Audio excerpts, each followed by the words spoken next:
Megan B. Murphy's driving my car. I know, is this weird? Yeah, it's really weird. What are you looking for? Another glove. Where's your other glove? Where'd it go? God damn it, I don't know. Where is it? It's completely missing. Find it. No, I don't need one because you know why? You have bangs. I'll get Juul Haalmeyer to make me one. Tell the people what we're doing. I'm starting from second. This is a mistake. We're going to meet Juul Haalmeyer, SCTV costume designer, and the namesake behind the Juul Haalmeyer dancers. Exciting, isn't it?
Vincent Price, eh? That's amazing. Too. Vincent Price, I was telling someone the other day on Facebook, he was a happily married man and an art collector, but he had the hots for my mother, who worked as my assistant. And I had to keep my eye on him. You know? No way! Because my father was an artist. So they were talking all the time. The more they talked, the closer he got with her, you know? Oh my God. Yeah. And did anything ever happen? Cute. Huh? Did anything ever happen? No. Oh my God. Neither one of them would have let it happen, but it was adorable.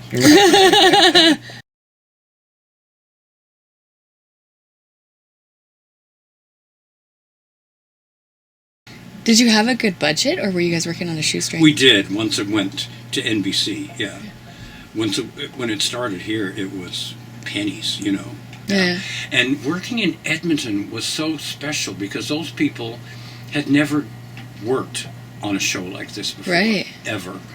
And at first, usually, if you go, like, as the pretty department to an out-of-town place, it's a slap in the face for people because it's more or less like telling them you're not good enough for what this is going to be.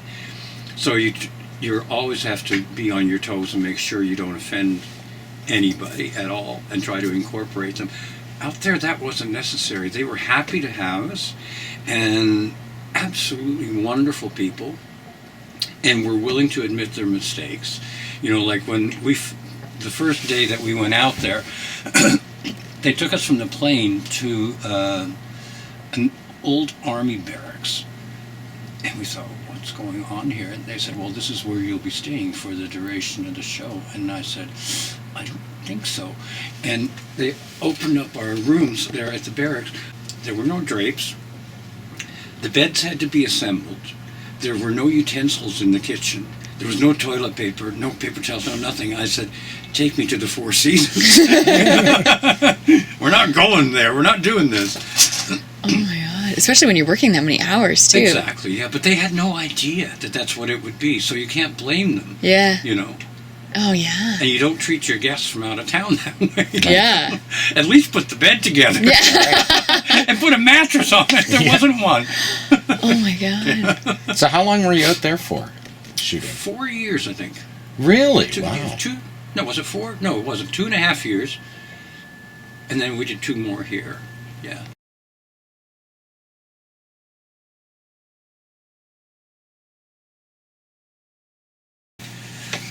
It's a butterfly. And it's all Swarovski crystals up here. Hours and hours and hours ago. I couldn't even see it to thread the needle anymore. And this was for who? Anne Murray.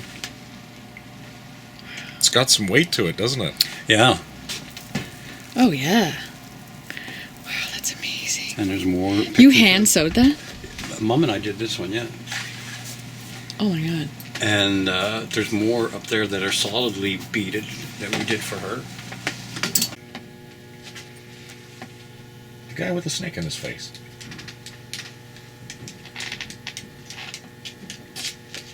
Ted Knight. Yeah, he was a nice guy. Was he? Yeah. That was the great thing about working on the shows in the 70s, because they were co-productions, say, with CBS and CTV, and we'd do 3 or 4 shows a week, 2, 3, 4 shows a week, and they'd bring up an American star for 2 days and would pay for the cleaning of their pool, to spend a couple of days in Toronto, and would pay for the cleaning of the pool for a year, so they didn't Really? mind. So we'd meet all of these fabulous people. Wow, that's It was amazing, yeah. Yeah, that would have been. But it goes on. I mean, It's amazing. it's way too full. And to think that we've taken $100,000 out of here and had to sell it, you can't tell. Where did you sell it? Cabaret, Oh, yeah, because I Oh. thought that would get the best price, Yeah. and he was having trouble finding material for his shop. So anytime the dollar goes over 90 cents, or we get a SARS or whatever, then we go through a period of 2 or 3 years oh, without it's a day's work. horrible. And then my overhead is $8,000 a month. So every time I'm on the verge of being kicked out. And the last time he was going to put all of my stuff in the garbage. That's when I took all the costumes home. Right. That's what you were saying. I couldn't believe that. Yeah. Oh, my God, that'd be a travesty. Look at this This is the stuff. sweater I did for Mary Walsh. It has Mary, what's the girl? That big blonde haired girl that used to be on the Entertainment Tonight.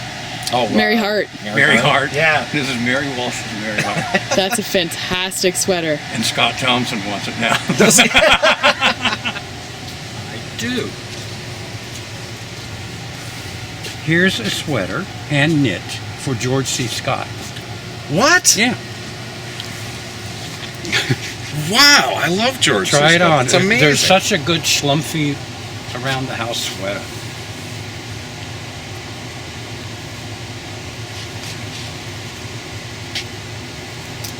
George C. Scott. Now tell him what you say every day on here. Yeah, see Oh, that? Joel C's Good guy. for you. Yeah, I work with this guy, Joel Scott, at the radio station. Oh. He's the morning man on our sister station that Meg works with. And I call him Joel C. Scott all the time. I say, Joel C. Scott, my God, he was good on the changeling. It's a pleasure to work with you, Joel. That's There so you weird go. that that's That's the sweater great. you Thank picked you very out. much. Welcome. Now you both got something. And when you borrow my skirt, you look so good. I know, I can't wait. This is a nice, comfy sweater. Yeah, I have one like that at home when it's a little cool or something. I just stick it on, and it's like having a fireplace in your house again. Yeah. So why would George C. Scott? It was a movie that he was shooting here, and they asked me if I had a really fast knitter who could make 3 of them in a hurry, like in 48 hours, and I did at the time. The wife of the man that I apprenticed with at Malabar had the wool mill here in Toronto, a wool shop, and she was an ace knitter, and she knit 3 of those in 48 hours. Wow, really? Yeah. So she made some money. Wow. But it was funny with Eugene when we were doing the video a couple of weeks ago. He said, "So, Juul, what was your most fun part on SCTV? What was your most difficult part on SCTV?" And I said, "Well, actually, it involved you. Because it was in the Great White North Christmas special where the Juul Haalmeyer dancers weren't good enough. And Bob and Doug had hired these female dancers, and I had the scene with them in their underwear, Bob and Doug in their underwear in their dressing room. And Eugene, and I'm giving them a hard time, and Eugene comes up as the supposed stage manager for the show. And he says, "Juul, could I speak to you for a minute?" And then I have the scene outside the door where I'm supposed to be really pissed off. And he's got these big honking yellow 70s glasses on, and he's crossing his eyes at me the entire time, trying to get me to fuck it up. And I have to do take after take after take in front of this crew, and I'm dying. And he knows it, and he just kept doing it. And I said, that was one of the worst things I've ever had to do. I'm going to watch that in a whole new light. Now. That's great to know. That's really fun. Gentlemen, when you're finished in here, you will go directly up to makeup and hair. Saul and Herb will go over the script revisions with you up there. Jack, you have those cue cards? Here, can you guys read these? Yeah. Beauty. Two-tone cue cards. The black is yours, Bob, and Doug, you're red. Red, he's as white as a tuna. Take off, eh? He's white because he's from the Great White North. Juul, can I see you for a moment, please? Thanks for sticking up for me, eh? That's what brothers is for, eh? Yeah. Here, Herb. What is your problem? Nothing, except I'd like to know why the Juul Haalmeyer dancers are good enough for every show except this one. Well, let me tell you something. Mr. Caballero, one of those union dancers, they had nothing to do with it. Now, Juul, this is a big-budget show, and those two morons are the stars. I expect you to treat them like stars, all right? Now, you'll make my job a lot easier if you just keep your personal problems to yourself. You understand? Fine. Another minority heard from. Juul, it's cold in here, eh? Can we get... He was drunk as a skunk. That's what I was saying. I thought I heard that. He was He was drunk. drunk. I had a bottle of cognac in my pocket to, between takes, pump up John.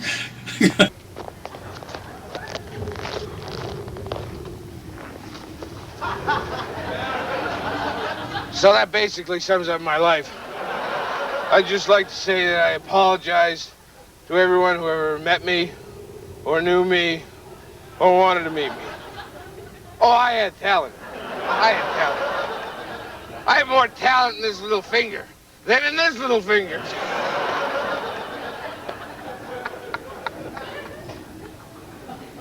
Can I be candid with you folks at home? Now tell me honestly. Do you think that the Oliviers of this world, the Andy Devines of this world, do you think they had to beg for a crane shot? I think. Therefore, I am not. Can you imagine Wild Bill Hancock and Jingles begging for a crane shot?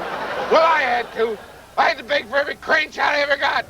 I had to beg, borrow, and steal. And I got plenty and nothing. Ain't nothing plenty for me. I got the sun in the morning and the moon at night. Did you get that? Jay. Well, you gotta wear it.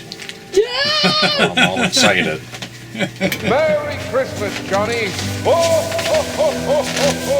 Oh, ho, ho, ho, ho, ho, ho. Johnny LaRue jacket. Oh, ho, ho, ho, ho, ho. Merry Christmas.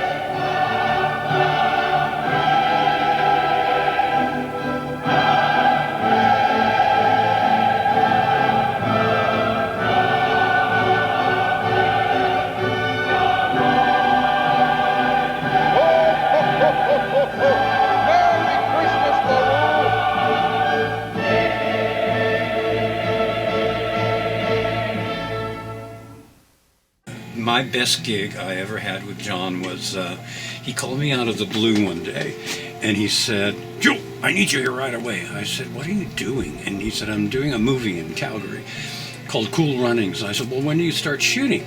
And he says, "Tomorrow." And I said, "John, I can't pull a movie together in a day." And I said, "And I'm about to start a pilot for a comedy show here." And he says, "I need you. Call Disney, here's a number, tell them what your weekly rate is, and there will be 2 tickets there within an hour for you." Oh, there you go. That's John. So, Wow. okay, cancel the TV gig here, go out there, and he told me he needed someone to hang with, which wasn't really true because he had his personal chef there, he had his personal trainer there from the Argonauts, everybody to look after him, but he needed someone he was comfortable with to be the dresser and keep his continuity. So that's what I did on Cool Runnings. Oh, wow. And I spent every day in his Winnebago playing dominoes and poker with him, which I had never played, but I kept winning from him, so that really pissed him off. This is, what's her name? From Saturday Night Live.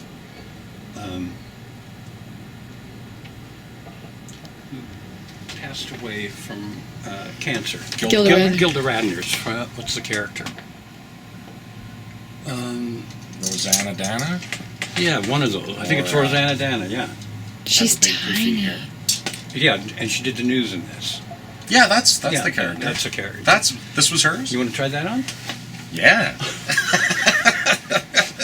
She was a size 0. Good luck getting it off me, but I'll try it on. This is Rosanna. I need to That's touch the amazing. comedy gold. She's the tiniest thing I've ever seen. Yeah. Oh, Rosanna. So cool. So that's what she wore that on Saturday Night Live. Yeah. Isn't that amazing? Last Thursday, I quit smoking. Now, I'm depressed, I gained weight, my face broke out, I'm nauseous, I'm constipated, my feet swelled, my gums are bleeding, my sinuses are clogged, I got heartburn, I'm cranky, and I have gas. What should I do? Mr. Fader, you sound like a real attractive guy. Nobody's supposed to know I have it. Oh, really? Yeah. Hide it. Secret safe. But Eugene's brother and his wife were best friends with Gene Wilder and her. So she got all of the clothes after, and she gave me some of them. And I stupidly didn't know how iconic all that shit was. And the guy that did Norm Coutson, who did the cartoon of Catherine and I on the page, is a huge fan of hers. So as a thank you, I just took that news logo over here and I sent it to him for Christmas. Oh, really? I had no idea, and then people started telling me this, because I used to have tons of stuff here, and from Jackie Rogers patches, tour patches and all that, and I just gave it all away. I don't have anything left. Really? Yeah. Wow. Smoking foot-long joints, and I knocked and knocked and knocked, and no answer, and finally I used my passkey to go into the dressing room. Blue with smoke. Robin buck naked, the hairiest little monkey you've ever seen. And he starts dancing around, and he starts pulling on my shirt and doing a number on the costume guy. Well, I tell you, for a stand-up improv routine by Robin Williams for a half an hour, I just stood there in my white khaki Gap pants, peed, my pants went dark, I peed so hard I got a puddle on the carpet. It was insane. Really? Yeah. From laughing? From laughing. I could not stop laughing. And he wouldn't let me go. He was getting such a kick out of me standing there peeing in his dressing room. That's a lot of power to have over someone. I can make you pee. Yeah, I can make you pee. And he knew it.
Ladies and gentlemen, the Juul Haalmeyer Dancers.